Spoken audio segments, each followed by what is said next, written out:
Welcome to today's Triple Z. The Triple Z podcast is a daily program that you can use to help you fall asleep each night.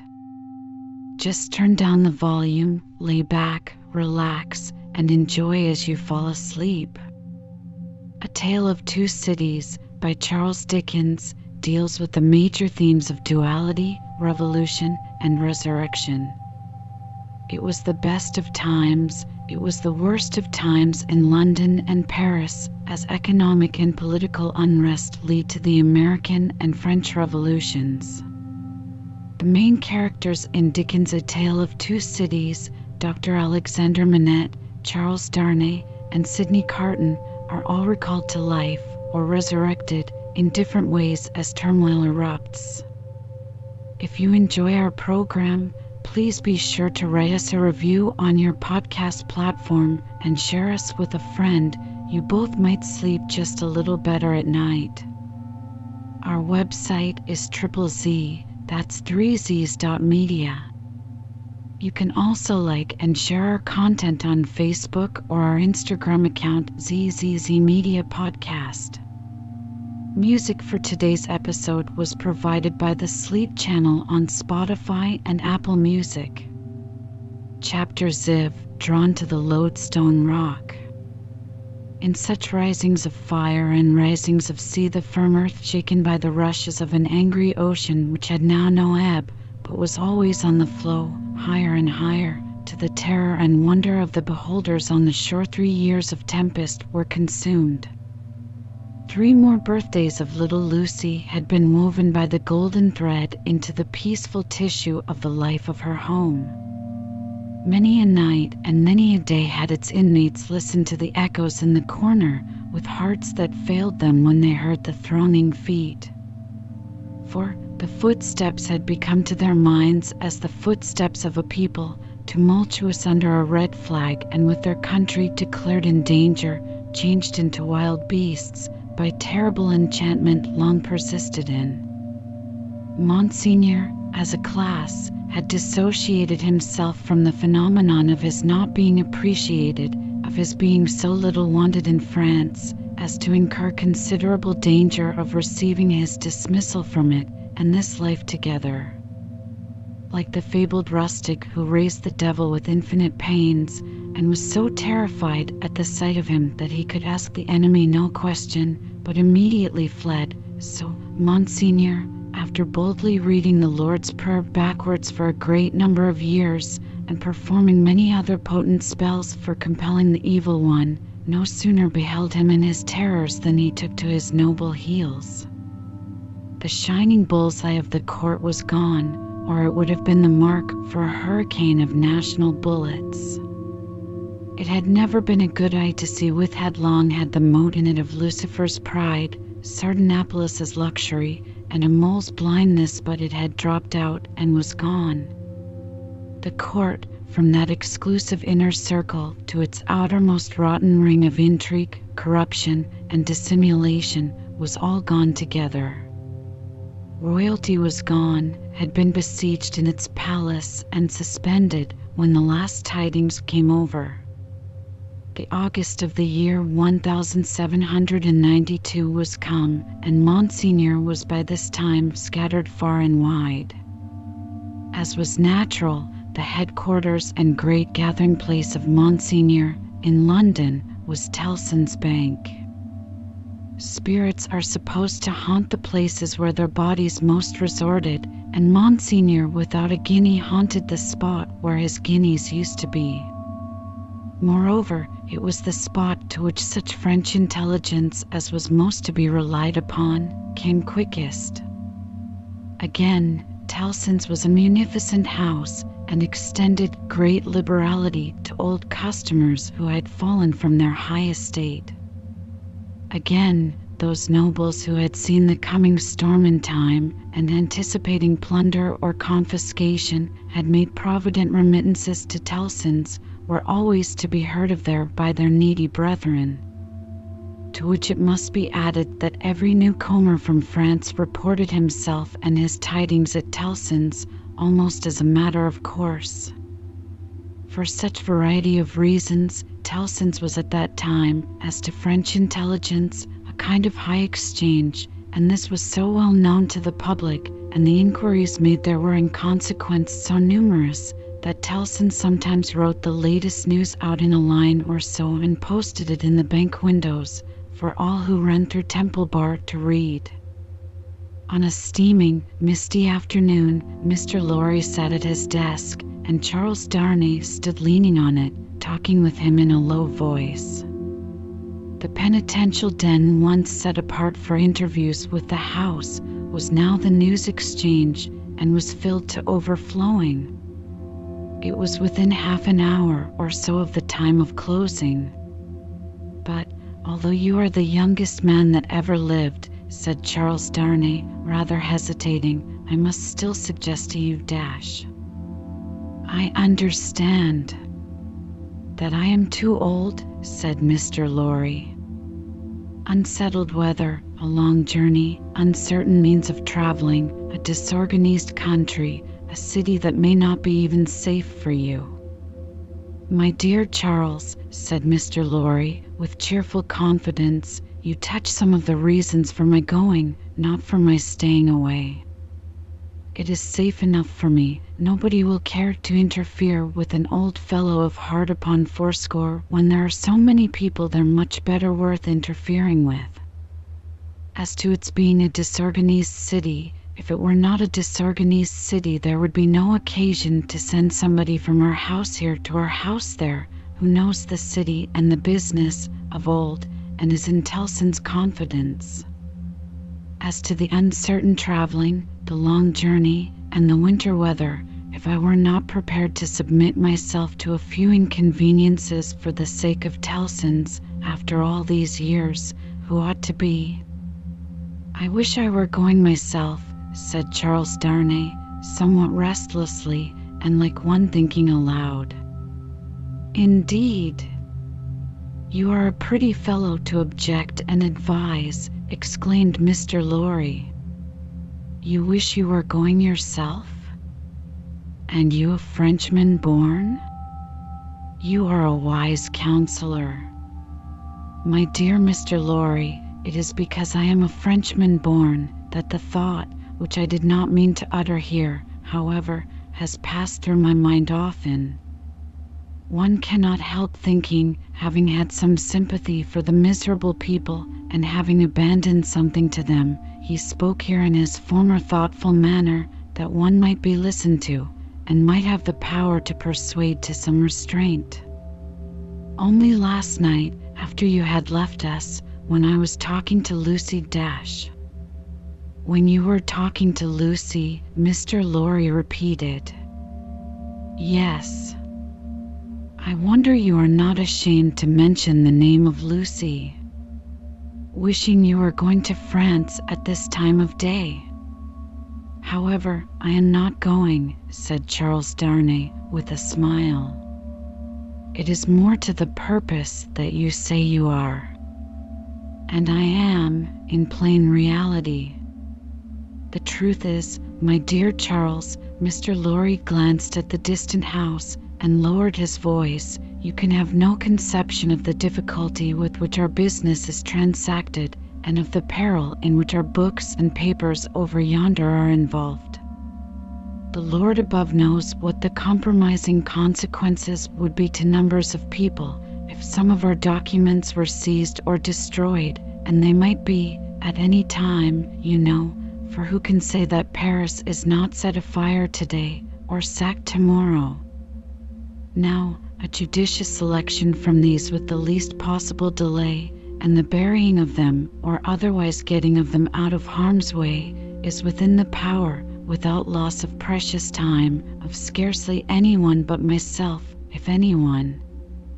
And shall I hang back, when Tellson's knows this, and says the Tellsons, whose bread I have eaten these 60 years because I am a little stiff about the joints?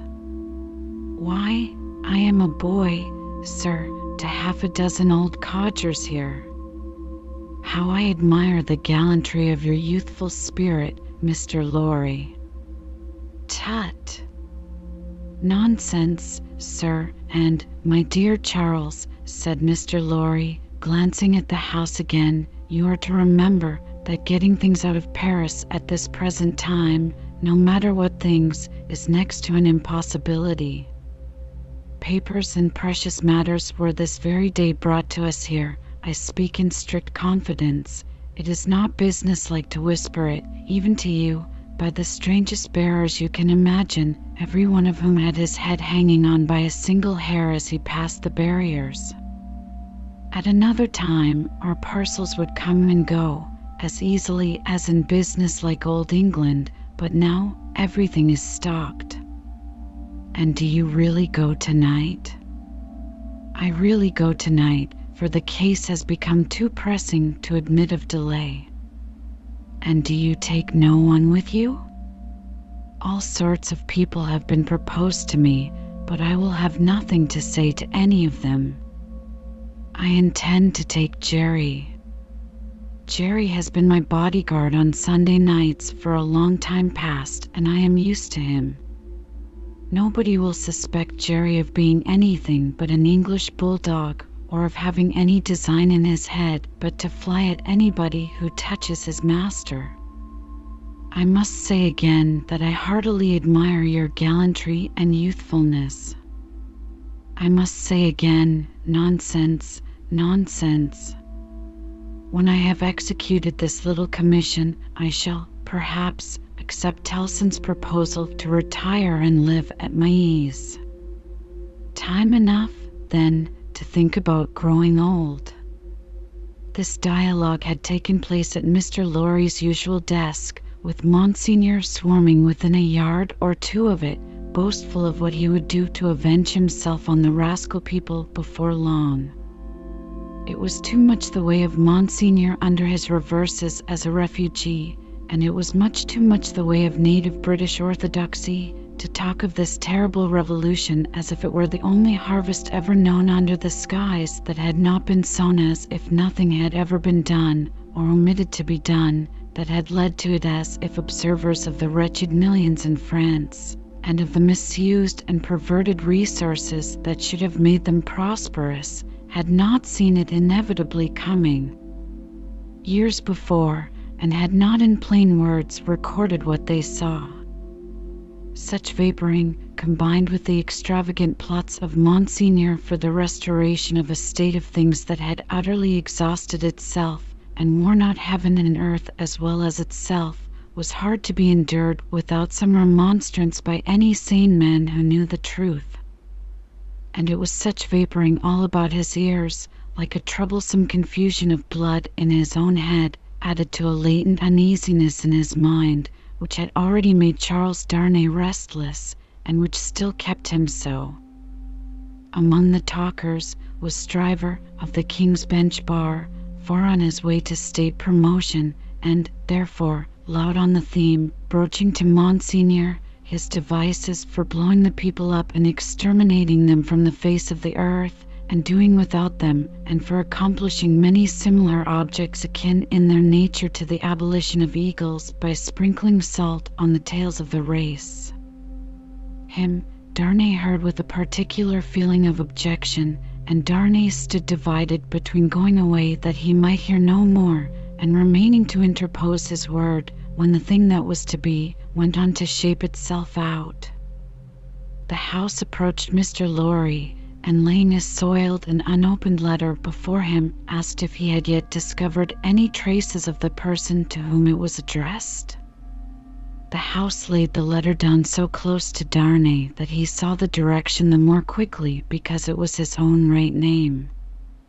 The address, turned into English, ran: "Very pressing. To Monsieur heretofore the Marquis Saint Evremond of France. Confided to the cares of Messrs. Tellson and Company, Bankers, London, England." On the marriage morning, Dr. Manette had made it his one urgent and express request to Charles Darnay that the secret of this name should be, unless he, the doctor, dissolved the obligation kept inviolate between them. Nobody else knew it to be his name. His own wife had no suspicion of the fact. Mr. Lorry could have none. No, said Mr. Lorry, in reply to the house. I have referred it, I think, to everybody now here, and no one can tell me where this gentleman is to be found. The hands of the clock verging upon the hour of closing the bank, there was a general set of the current of talkers past Mr. Lorry's desk. He held the letter out inquiringly, and Monsignor looked at it, in the person of this plotting and indignant refugee, and Monsignor looked at it in the person of that plotting and indignant refugee, and this, that, and the other, all had something disparaging to say, in French or in English, concerning the Marquis who was not to be found. Nephew, I believe, but in any case degenerate successor of the polished Marquis who was murdered, said one. Happy to say, I never knew him. A craven who abandoned his post, said another. This Monsignor had been got out of Paris, legs uppermost and half suffocated, in a load of hay some years ago. Infected with the new doctrines, said a third, eyeing the direction through his glass in passing, set himself in opposition to the last Marquis, abandoned the estates when he inherited them, and left them to the ruffian herd. They will recompense him now, I hope, as he deserves. Hey, cried the blatant Stryver. Did he, though? Is that the sort of fellow? Let us look at his infamous name. D.N. the fellow. Darnay, unable to restrain himself any longer, touched Mr. Stryver on the shoulder and said, I know the fellow. Do you, by Jupiter? Said Stryver. I am sorry for it. Why? Why, Mr. Darnay? Do ye hear what he did? Don't ask why in these times. But I do ask why. Then I tell you again, Mr. Darnay, I am sorry for it. I am sorry to hear you putting any such extraordinary questions. Here is a fellow who, infected by the most pestilent and blasphemous code of devilry that ever was known, abandoned his property to the vilest scum of the earth that ever did murder by wholesale, and you ask me why I am sorry that a man who instructs youth knows him? Well, but I'll answer you. I am sorry because I believe there is contamination in such a scoundrel. That's why. Mindful of the secret, Darnay with great difficulty checked himself and said, You may not understand the gentleman. I understand how to put you in a corner, Mr. Darnay, said Bully Stryver, and I'll do it. If this fellow is a gentleman, I don't understand him. You may tell him so, with my compliments. You may also tell him, from me, that after abandoning his worldly goods and position to this butcherly mob, I wonder he is not at the head of them. But, no, gentlemen, said Stryver, looking all round, and snapping his fingers, I know something of human nature, and I tell you that you'll never find a fellow like this fellow, trusting himself to the mercies of such precious protégés. No, gentlemen, he'll always show him a clean pair of heels very early in the scuffle and sneak away. With those words, and a final snap of his fingers, Mr. Stryver shouldered himself into Fleet Street amidst the general approbation of his hearers. Mr. Lorry and Charles Darnay were left alone at the desk in the general departure from the bank. Will you take charge of the letter? Said Mr. Lorry. You know where to deliver it? I do.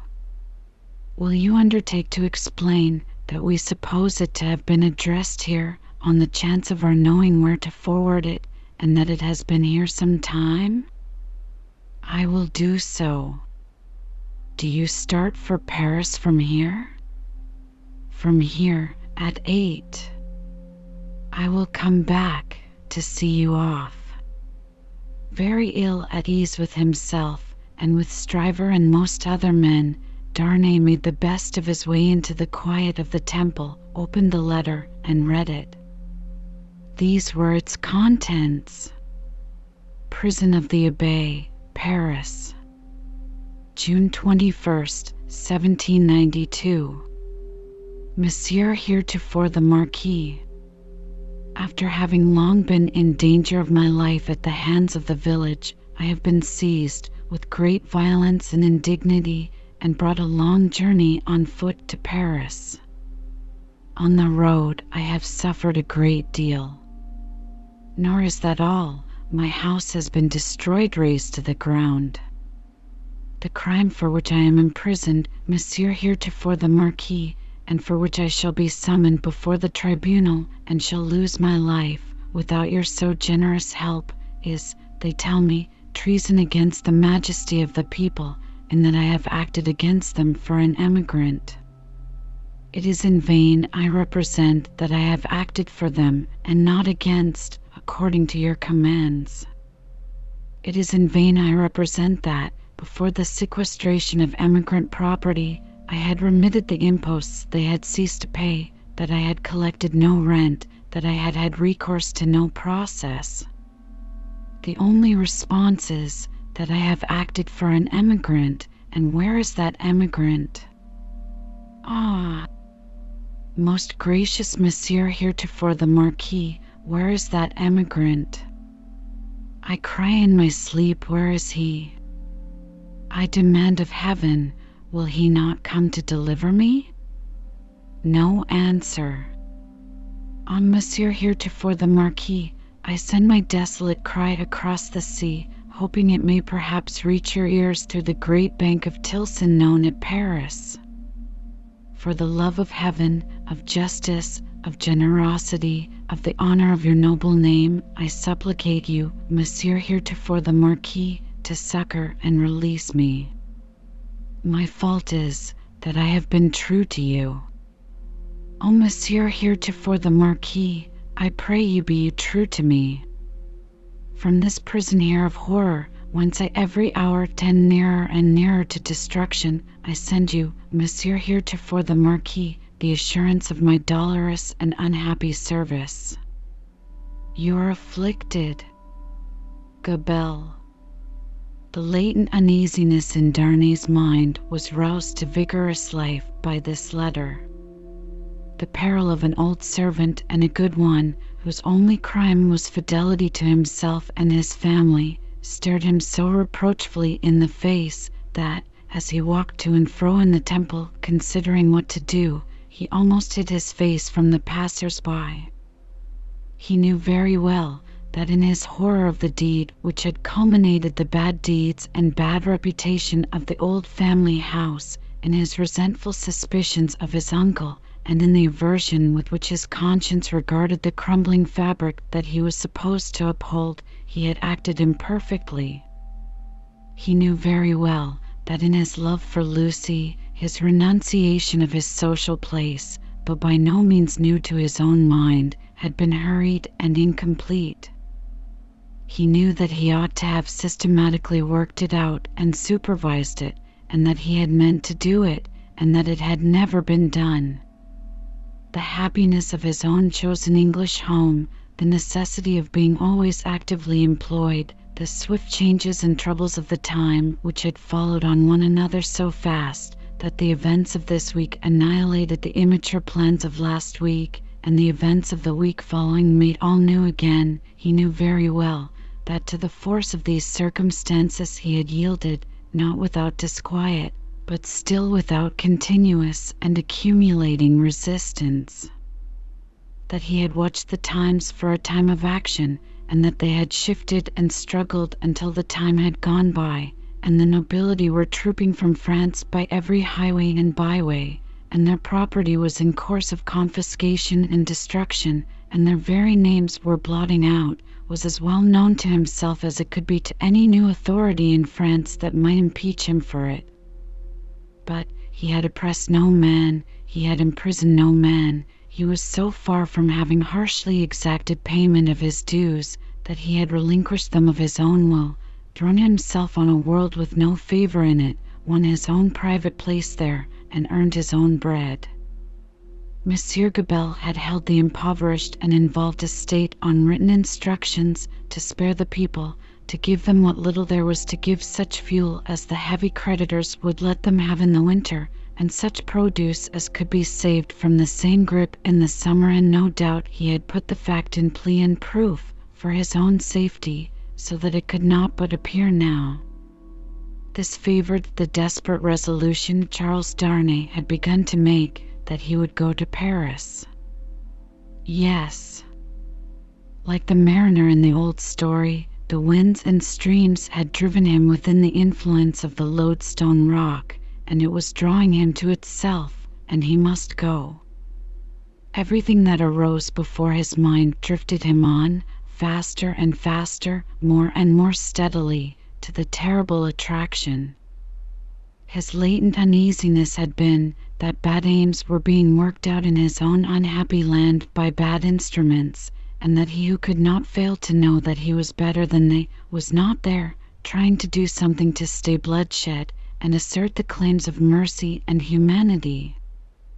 With this uneasiness half stifled and half reproaching him, he had been brought to the pointed comparison of himself with the brave old gentleman in whom duty was so strong. Upon that comparison, injurious to himself, had instantly followed the sneers of Monseigneur, which had stung him bitterly, and those of Stryver, which above all were coarse and galling, for old reasons. Upon those had followed Gabelle's letter, the appeal of an innocent prisoner in danger of death to his justice, honor, and good name. His resolution was made. He must go to Paris. Yes, the lodestone rock was drawing him, and he must sail on until he struck. He knew of no rock, he saw hardly any danger. The intention with which he had done what he had done, even although he had left it incomplete, presented it before him in an aspect that would be gratefully acknowledged in France on his presenting himself to assert it. Then that glorious vision of doing good, which is so often the sanguine mirage of so many good minds, arose before him, and he even saw himself in the illusion with some influence to guide this raging revolution that was running so fearfully wild. As he walked to and fro with his resolution made, he considered that neither Lucy nor her father must know of it until he was gone. Lucy should be spared the pain of separation, and her father, always reluctant to turn his thoughts towards the dangerous ground of old, should come to the knowledge of the step as a step taken, and not in the balance of suspense and doubt. How much of the incompleteness of his situation was referable to her father, through the painful anxiety to avoid reviving old associations of France in his mind, he did not discuss with himself. But that circumstance, too, had had its influence in his course. He walked to and fro, with thoughts very busy, until it was time to return to Tellson's and take leave of Mr. Lorry. As soon as he arrived in Paris, he would present himself to this old friend, but he must say nothing of his intention now. A carriage with post-horses was ready at the bank door, and Jerry was booted and equipped.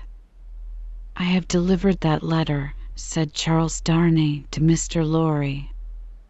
"I would not consent to your being charged with any written answer, but perhaps you will take a verbal one?" "That I will, and readily," said Mr. Lorry, "if it is not dangerous." "Not at all, though it is to a prisoner in the Abbaye." "What is his name?" said Mr. Lorry, with his open pocketbook in his hand. "Gabelle. Gabelle. And what is the message to the unfortunate Gabelle in prison?" "Simply that he has received the letter and will come." "Any time mentioned?" "He will start upon his journey tomorrow night." "Any person mentioned?" "No." He helped Mr. Lorry to wrap himself in a number of coats and cloaks and went out with him from the warm atmosphere of the old bank into the misty air of Fleet Street. "My love to Lucy and to little Lucy," said Mr. Lorry at parting, "and take precious care of them till I come back." Charles Darnay shook his head and doubtfully smiled as the carriage rolled away. That night, it was the 14th of August, he sat up late and wrote 2 fervent letters. One was to Lucy, explaining the strong obligation he was under to go to Paris, and showing her, at length, the reasons that he had for feeling confident that he could become involved in no personal danger there. The other was to the doctor, confiding Lucy and their dear child to his care, and dwelling on the same topics with the strongest assurances. To both, he wrote that he would dispatch letters in proof of his safety immediately after his arrival. It was a hard day, that day of being among them, with the first reservation of their joint lives on his mind. It was a hard matter to preserve the innocent deceit of which they were profoundly unsuspicious. But an affectionate glance at his wife, so happy and busy, made him resolute not to tell her what impended. He had been half moved to do it, so strange it was to him to act in anything without her quiet aid, and the day passed quickly. Early in the evening he embraced her and her scarcely less dear namesake, pretending that he would return by and by. An imaginary engagement took him out, and he had secreted a valise of clothes ready, and so he emerged into the heavy mist of the heavy streets with a heavier heart. The unseen force was drawing him fast to itself now, and all the tides and winds were setting straight and strong towards it. He left his 2 letters with a trusty porter to be delivered half an hour before midnight, and no sooner took horse for Dover and began his journey. "For the love of heaven, of justice, of generosity, of the honor of your noble name," was the poor prisoner's cry with which he strengthened his sinking heart as he left all that was dear on earth behind him and floated away for the Lodestone Rock. The end of the 2nd book. Book the 3rd, The Track of a Storm.